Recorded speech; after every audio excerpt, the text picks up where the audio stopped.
Welcome to the very best part of my broadcast week. You know, I say that all the time. I've been saying it since our show launched nearly 8 years ago. Why do I say that? Because it's just great to be with you. However you find the show, so many different platforms. You know what it is. It's an extensive, deep dive conversation about politics, policy, a little bit of pop culture.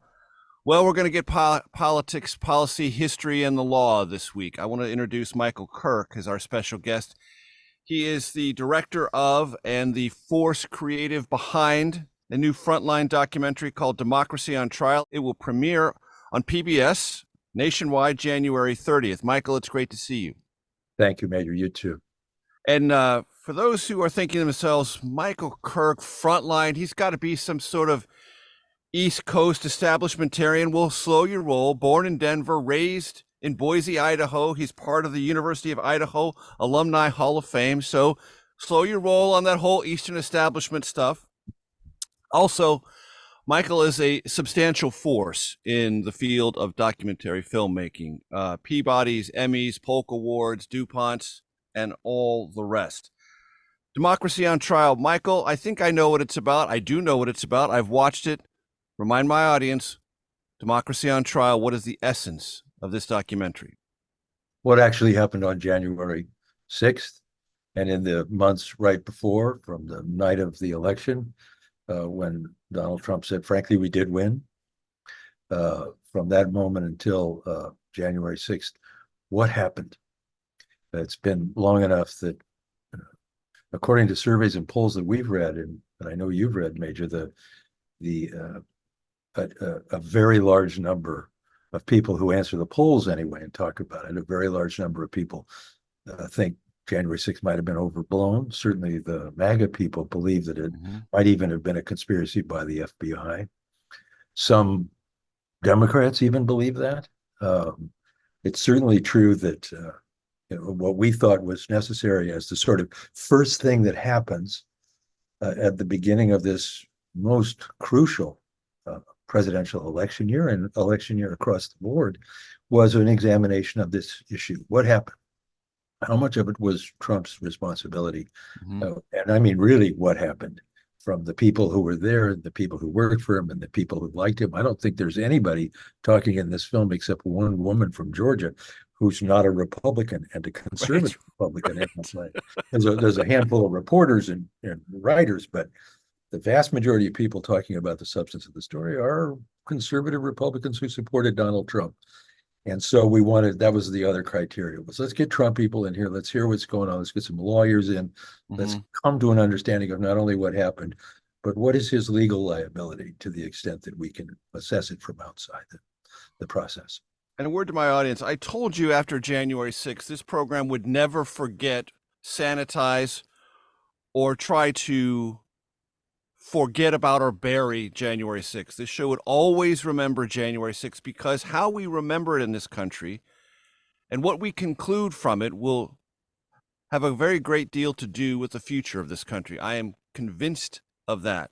Michael just made a couple of references to things that I think are important and worth digesting. Very early in the documentary, Michael, it is made clear that for the select committee on January 6th on the House side, there was an imperative. An imperative was to tell a story and tell it in a television or cinematic way.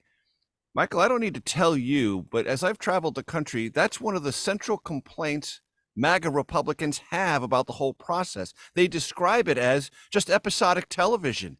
It was just a TV show. And they dismiss it as a TV show. And right off the bat, this Frontline documentary admits it was in part a TV show. Address that disconnect, if you will. Say, it's a problem. I think I'm old enough to have watched the Watergate hearings. You and me both. Yeah, and the way that the nation kind of sat down and just watched something and watched it happen, and it was, what did the presidents know and when did he know it? Remember that question? Yep. From Howard Baker. Well, that sort of is what I think that was a big event. It was a big TV show too. It was on all the time through the summer. And the same kind of moment happened around the Clarence Thomas, Anita Hill hearings. But I think by the time we got to now, couple of years ago. Congressional hearings, whether they were, about Benghazi or whatever they were, they became just these kind of food fight, food fest. Yes, there were bipartisan, but whatever bipartisan means, it means equally screaming on both sides of the of the aisle. So I think they found themselves. This is what the story of the committee tells us. They found themselves saying, "Well, we've got all this stuff." Years of stuff, millions of documents, thousands of depositions, whatever it all was. They sat there and they said, wait, what difference is any of this going to make if people don't see it? So they made that fateful decision. It's a decision that I think the former president also has made, which is let's fight it out in public. Let's fight it out on television and on the internet. And let's do things that can capture people whose attention spans are not set up for long hearings with 7-minute speeches by the Republican, then 7-minute speeches by the Democrat. Let's get on with it. Let's get down to it. And let's make it interesting. They may have had their own reasons, which is it is also darn good television. Mm-hmm. And they decided to create that. There's one person in the film talks about the fact that Benny Thompson, the chairman, wanted things to pop on the TV show. Pop. Well, what does that mean, right? Well, pop in the sense of this turns out to be Bill Barr, the Attorney General, the much hated and maligned Attorney General, maligned and hated by the left. That man, first right out of the chute, they pull him up and he talks about telling the President of the United States what his allegations were. And man, that's one way to start. Bill Barr right at the beginning, away you go. So yes, it was a television show. It was television entertainment, and thank God for them in some ways, because we could use it for our purposes to tell this story as well. Use pieces of it anyway to tell the story. And from your vantage point, long experience in this world, there's nothing wrong with that notion that you have to take the evidence you have and make it memorable and make it meaningful in this medium. Yeah, I make television programs myself. I try to make them serious and fair and honest and accurate, chasing the truth all the time, like so many of our brothers and sisters are in the business. So it's hard for me not to defend the idea that it was a TV show if they were doing things that really were TV stuff, like entertainment television. That's a whole different story. But I think they tried to hew pretty closely to the facts as they saw them. And we thought our job is to keep them honest too. So. Exactly. And there's something else. We've got about a minute 20 before we need to go to break that I want to address. It's also early in the documentary, Democracy on Trial. People forget this. There was a bipartisan attempt. It passed the House, died in the Senate to create a bipartisan commission, equal subpoena power, equal budget that would have provided a report before the election year. People gloss over that, like, oh, well, the select committee was just a partisan power grab to make Republicans look bad and the former president look bad. Look, there was an alternative that was blocked by Senate Republicans. Yeah. Leader McConnell,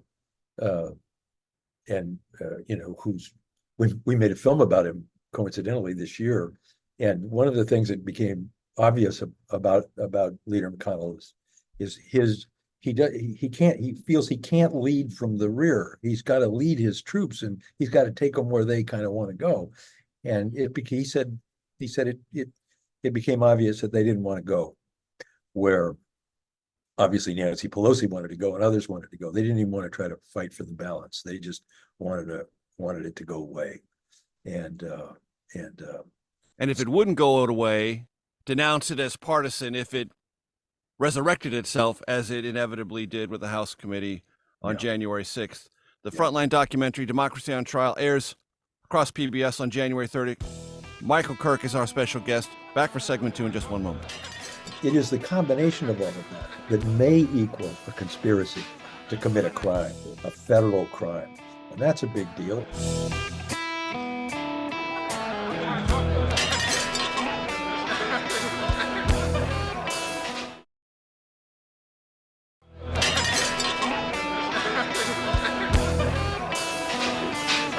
Welcome back to the Takeout. Michael Kirk is our special guest. He is the director and creative force behind Democracy on Trial, Frontline documentary airing across all PBS channels on January 30th.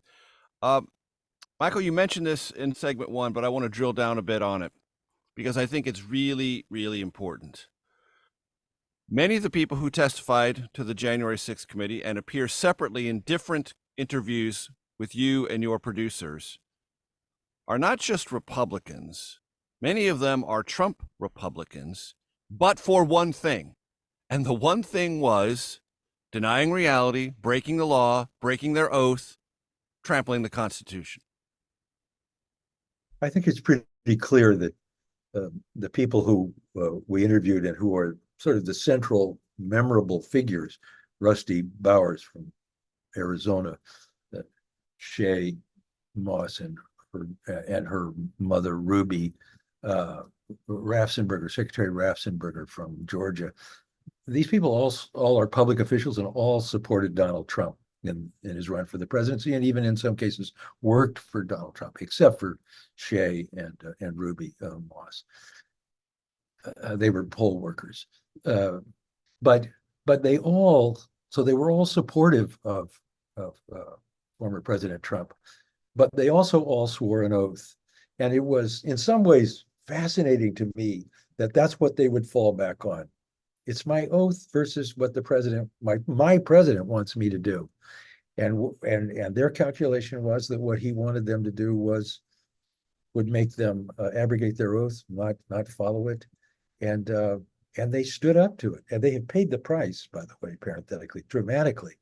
But there they were. And that's really the subtext. The American public officials, Republican officials, conservative Republican officials, who when push came to shove, stood there and said, no, I can't do this. I have to honor my oath. And when it comes to an evaluation, which is part of the title of the film, of democracy and the state of democracy, in some ways, Major, it's kind of comforting to know that there are officials who one might not think would do this, but who stayed the course with the Constitution of the United States. And it's a very hopeful sign, I think, in terms of the health of our democracy. Another person on that roster would be former Vice President Mike Pence. Did you ask to sit down with him? Yes, of course. Yeah. And they declined. Well, it's funny why people decline, and it's funny how they decline. But I'm not going to say anything more than that, other than that you learn what they think and believe, but they just don't want to say it out loud, especially at the time, which was about a month and a half ago when we were shooting a lot of the interviews, and he was still what he considered a viable presidential candidate. So you know what they say. It's reflected in his attorney answered the subpoena and speaks, and in almost every case for the people who said they didn't want to talk, they did talk in one form or another. You talked about your optimism a moment ago, and I think it's well founded and well regarded. But there's a part of me, Michael, that's also not optimistic, that's decidedly pessimistic, because Trump has embraced the big lie not only once, but repetitively. A sizable portion of the Republican Party that is Trumpist believes it. Even with the televised hearings, even with Jenna Ellis pleading guilty in Georgia, right, with Sidney Powell pleading guilty in Georgia, Kenneth Chesborough pleading guilty in Georgia. We are recording this on January 15th. This day, Peter Navarro has been sentenced to 4 months in prison for defying a January 6th Select Committee subpoena. Wisconsin officials have signed a statement saying they were wrong to propagate themselves as phony electors, and the election was legitimately won by Joe Biden. Michigan did an entire Republican legislative inquiry into this, found no evidence of numerically significant fraud. Everywhere this is tested, it fails, and it fails spectacularly. And yet, Michael, it persists. That's the part of this story that leaves me pessimistic. And appropriately so, Major. 70 million people voted for Donald Trump in that election, or some number like that. 74. Tens of millions of of Americans voted for it, and tens of millions of Americans believe what he says and don't really seem to want to examine the facts of it or what actually happened. I would love it if everybody in America could sit down and watch the film and say, well, okay, I get it. All right, I get it. I get it. I get it on both sides. I understand the arguments that he's making about, First Amendment and all of the rest of it. And if after watching the film, people had a different opinion, well, that's fair enough. But I think part of the problem is people have not gone back and re-examined as we have, and don't seem open to that. I wish they did. I think we're really talking about 7 to 11% of the electorate who are the sort of independent, non-MAGA, non-already committed voters, however many tens of millions of those people there might be. In some ways, this is a film designed for the people who are on the fence or want to be reminded or maybe need some confirmation. But I wish the other side, whatever that other side is, the MAGA Trump followers, could watch it too with a kind of open mind. Wouldn't that be great? But it doesn't seem likely. And Michael, you mentioned, and I know from all of your previous work, you do strive for not only accuracy, but a sense of balance and fairness. But there is no other side of this story. In essence, there is no other side, meaning, well, what's the side that proved that it was stolen? There is no other side. And don't believe me, I did write a book about it, so I know something about this. But go to the court records. Go to the places where evidence has never been presented. Trump will point to some report or something, but it never gets tested in court, never gets tested on an evidentiary basis. That's a challenge for you in this realm, correct? Well, and we wouldn't have been able to do it if we didn't have lots of extremely capable and knowledgeable people. These are not just people we've found at a bus stop and did a quick interview with them. These are prestigious attorneys on both sides. These are people who really think about the law and the power of the law and the importance of what it means to have such a thing hanging over a presidential candidate and over a presidential race. Here it is. This is maybe the most important pieces of information you need in order to make an informed judgment about the next president of the United States. There may be nothing more important, and it is available. That's the important thing to me. It is available. You can see it in this film. You can make the argument for yourself. You can maybe challenge your own easy beliefs. We tried to put enough of the other side in terms of constitutional law, not Trump's actions, but how hard it is to make this case in a courtroom in Washington, D.C., starting potentially March 4th. It is hard. It's one thing to have a committee do it, but the rules of evidence, the rules of everything that face Jack Smith and face Trump's attorneys are profound and challenging. And this primer that we've made that helps you watch that trial and listen to that trial should also indicate to you how hard it is to come to an easy decision that it's just going to be a pushover. You're going to get in the trial and he's going to get sent to prison. I'm not sure about that. And we wanted to introduce that level of doubt in terms of the law, in terms of his actions on any individual thing. The most important thing to remember, it isn't one thing he does. It isn't one thing he says. This has stunned me when we were making the film. It isn't that he asked Mike Pence to throw over the election. It is that it isn't illegal for him to do that, but it is that combined to all the other things, all the stuff with Rudy Giuliani, all the stuff of pressure on the Department of Justice, all the stuff on the pressure to Rusty Bowers in Arizona and Raffensperger in Georgia. It is the combination of all of that that may equal a conspiracy to commit a crime, a federal crime. And that's a big deal. And I think we try to explain that as clearly as we can in the movie so people will understand what to watch for and what to think about when they decide whether Donald Trump should be found guilty for this matter. You do that very well. The documentary Democracy on Trial airs across PBS stations January 30th. Michael Kirk is the director, creative force behind it. Segment 3 of The Takeout in just 1 second. Here it was. the appearance of illegality and the appearance of conspiracy. And how could they not go forward?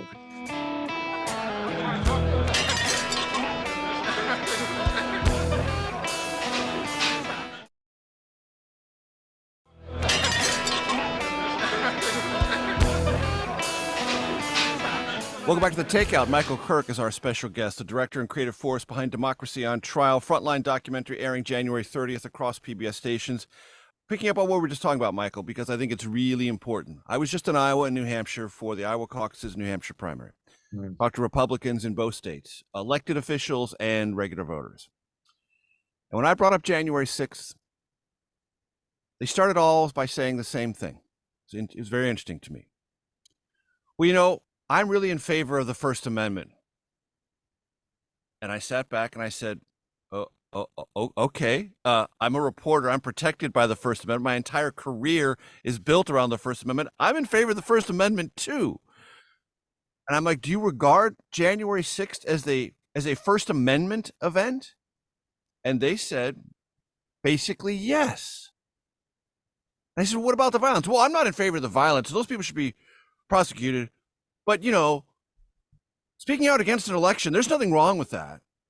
And I said, okay, well, what if that's foundationally false? Well, you still have a right to do that.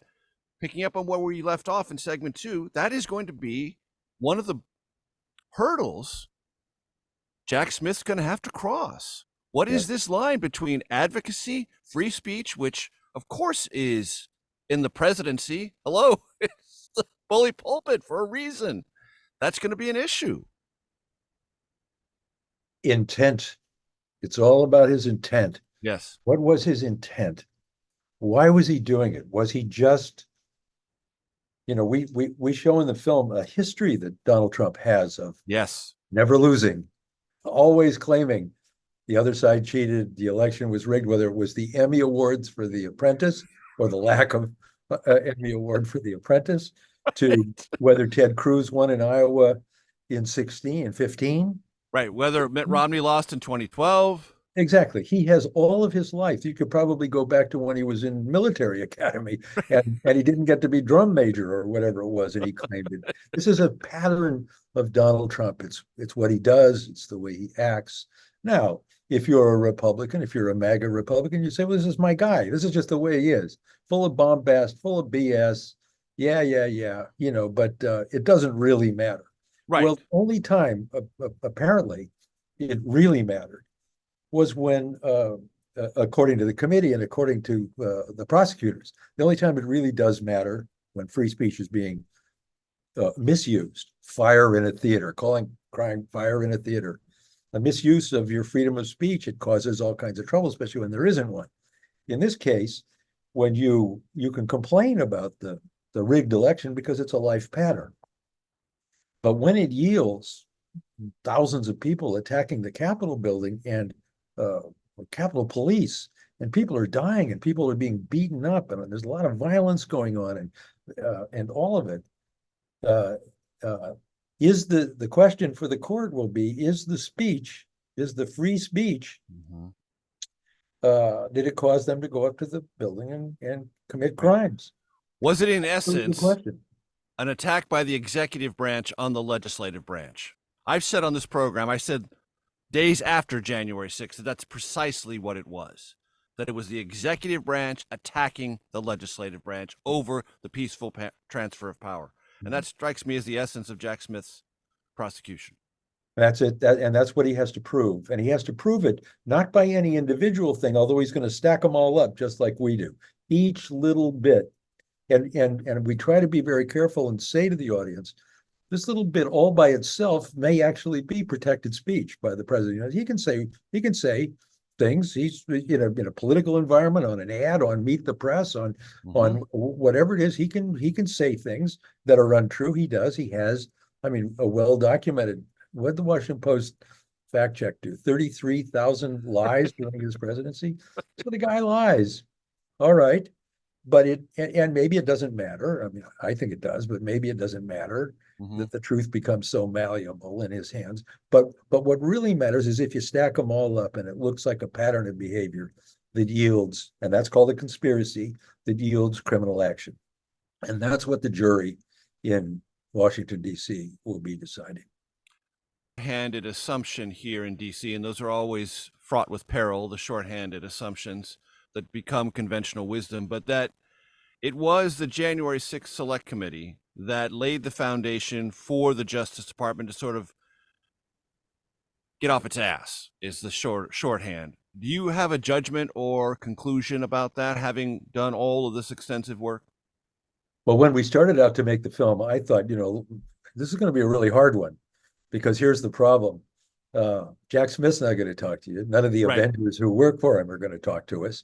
The judge is not going to talk to us. No potential juror is going to talk to us. Most of the witnesses can't talk to us. Their lawyers won't let them. So how do you make a film about this, much less a 2.5 hour long film? So then it became clear to me, as we talked around and looked around and remembered the January 6th committee hearings that aired during the summer and were quite quiet, especially at the beginning of the thing, as a sort of mini series, like a Netflix mini series called Government in Peril, or whatever you wanted to call it.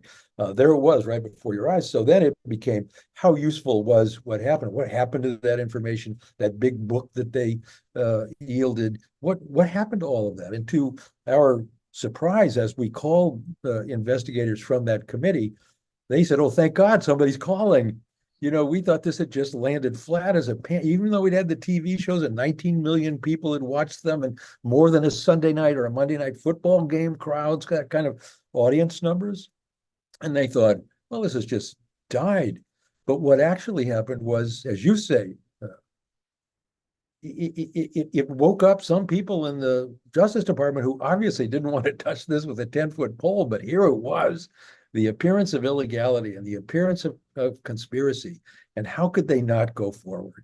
And especially when the outline existed. And I was shocked at the extent to which the report as written looks a tremendous amount like the main points of Jack Smith's indictments. So when he announced his indictments, and we were interviewing the committee investigators, and they were thrilled. They were just overjoyed. All their work and all their beliefs were suddenly part of an actionable federal indictment.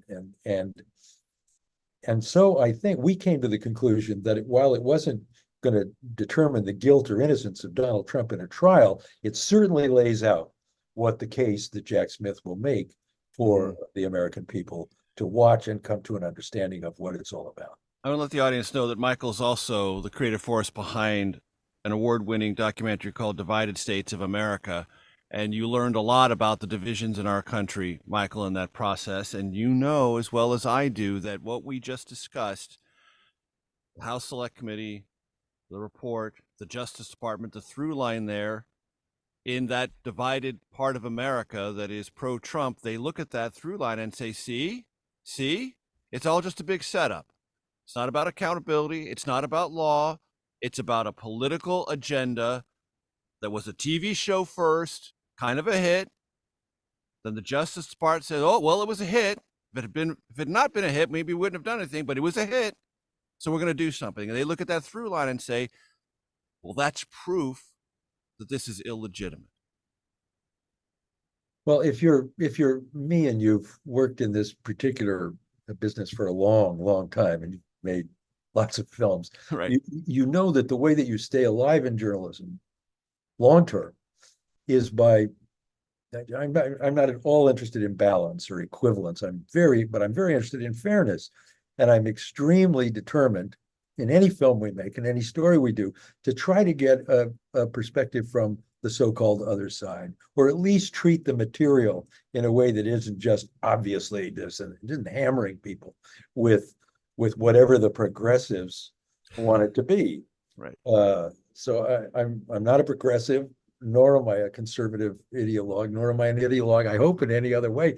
But I really like the argument of ideas, and so we look very hard for anybody who would defend it. It is very, very hard nowadays to get anybody on the Trump side to comment other than in the most obvious whataboutisms, in the allegation that that a Tucker Carlson kind of, it's a TV show. This is North Korea now, where everything gets aired simultaneously that's anti-Trump. Yeah. It's Michael, a I need to jump to a break. Hold that Yeah. thought. I'm Major Garrett. Michael Kirk is our very special guest. Segment 4 of the Takeout in just a second. And if he loses, my God, we've already seen what happened when he lost once. What will he do the next time?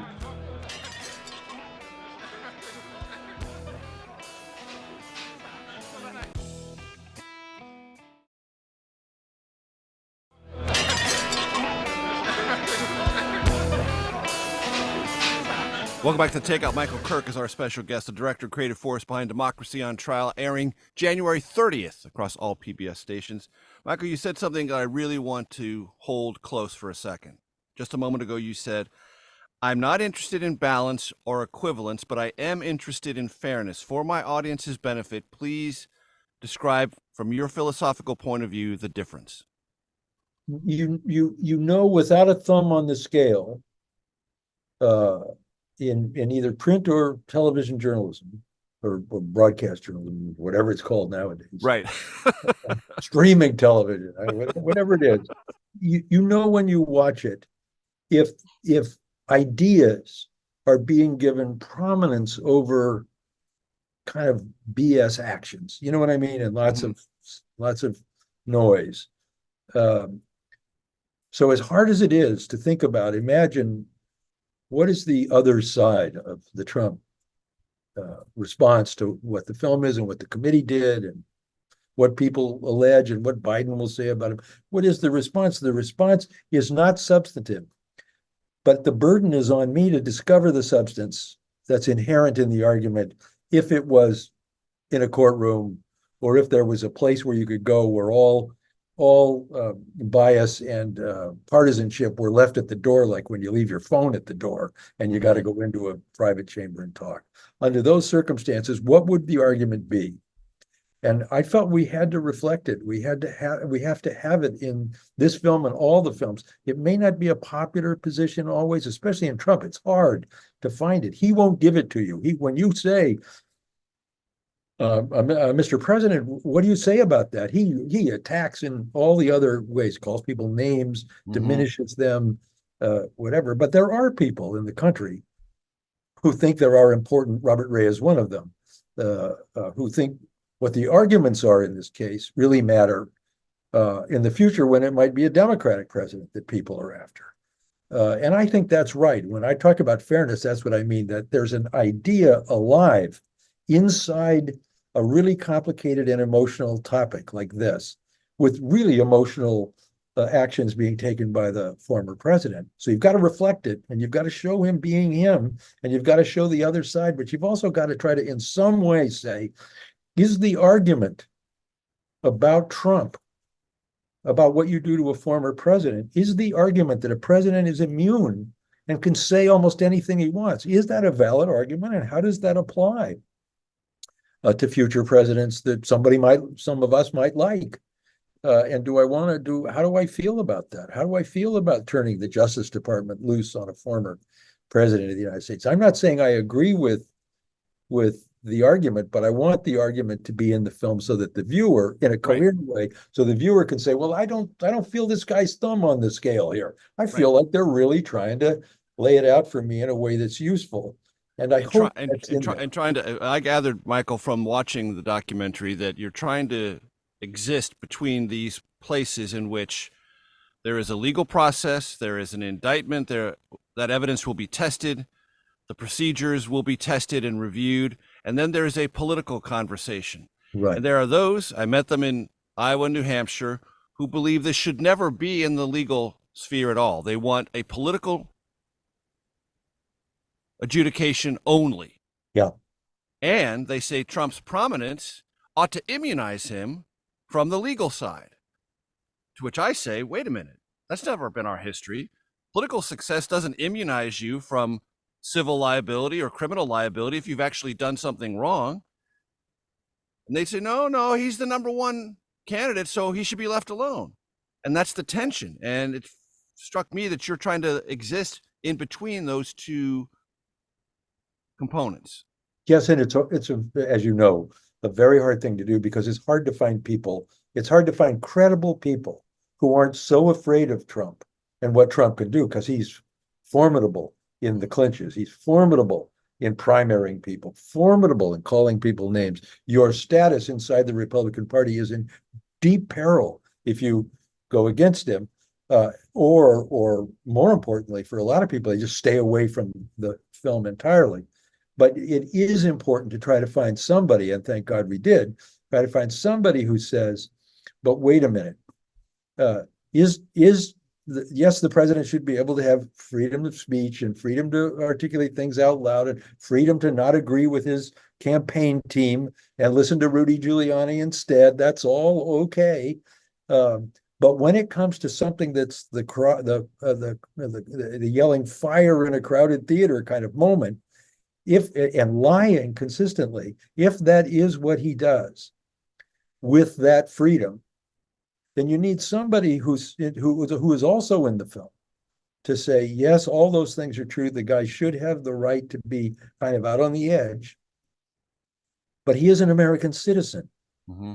And none of us have the right to cry fire in a crowded theater. None of us have the right. We can lie on television, we can lie on podcasts, we can lie on whatever. But when it comes to something really important, like you're the president of the United States activating 70 million people, can he lie? Can he lie when he tells people something, to act on something in a violent, implying that it fight for your country, fight for your right, otherwise your country's going to go away? Fight like hell. Incendiary language? That's the question right at hand. Michael, I'm going to be blatantly unfair to you, and I'm going to ask you a question that is frequently asked of me. And you've been in this place talking to all these people, reviewing all this evidence to put together this documentary. If it is a close election in 2024, and there is reason to believe it very well could be. Yeah. Do you think we are facing another trauma like something we saw on January 6th? The last time I flew, I left my crystal ball in the overhead, and I forgot to bring it. Major, I know that's my way of dodging the question. Yes, that is a very, very adroit dodge. Well played, sir. Well played. But I'll tell you this much: I think it's. I mean, I think we are already being prepared by the former president for the idea that the election is going to be rigged. Mm-hmm. Obviously, anybody who's watched this closely, including people in the January 6th committee, but also a lot of constitutional lawyers and other people we've talked to, they are very concerned about what happens with this coming election. If Biden wins or if Biden loses, if Trump wins, a whole set of things we can look at a kind of crystal ball and say what's going to follow. And if he loses, my God, we've already seen what happened when he lost once. What will he do the next time? And with an activated and potentially violent group of people who support him. Not everybody, but enough people that maybe it could be a dangerous time in America. And that's what I'm worried about. And that's why we try to lay these films out. That's why we'll make 2 more before the election is over.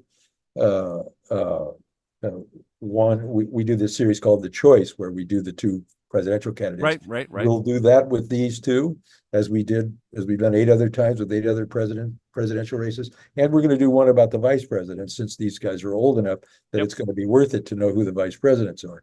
No question. We'll be following it. You'll be following it. Yep. Journalism, to the extent that it still exists in America. It still exists. We'll be following it. And it's our job to say, watch out. It looks like the gun is loaded. Yep. Either way. That is the voice of Michael Kirk, the director and creative force behind Democracy on Trial. Available January 30th on all PBS stations. Stay tuned for your Takeout Outtake Especial. Mike, thanks. Stay tuned. We have one more segment, but stay tuned for that. We'll see you next week, folks. Great movie. It's a moral tale. It's everything. It's everything. It's everything.